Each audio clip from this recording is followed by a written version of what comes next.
In this video, we're gonna try to find the p-value when we are giving the t-statistic value or t-test value, or after calculation as well, and when the degree of freedom is 5, and we know as well is a left tail distribution. Alright, let me remind you again about the t-stat or t-test. As well is called t-calculated sometimes. So usually this is coming after calculation by using the formula. You are more familiar with the x bar minus the mean divided by sigma divided by radical n.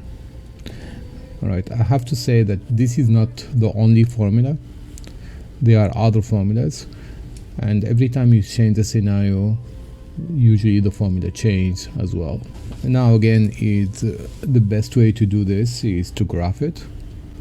We know it's a left tail, and the t-value is equal to minus 1.145. So this is my t distribution here. The 0 is going to be always in the middle. So the t-value is negative, so it's going to be somewhere here.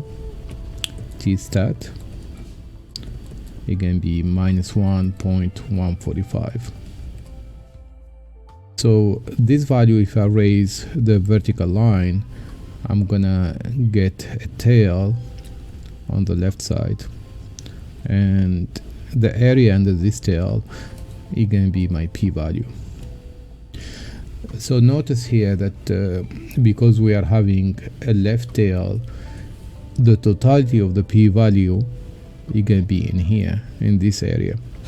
If I had the two-tail scenario, that area there will be only half of the p-value. All right, so we're going to use the degree of freedom, which is equal to n minus 1, and this is going to be 5 minus 1 equals to 4.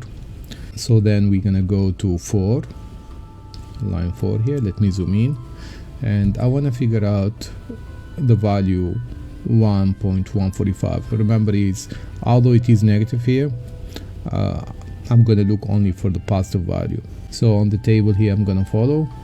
I'm looking for 1.145, and it should be between these two values.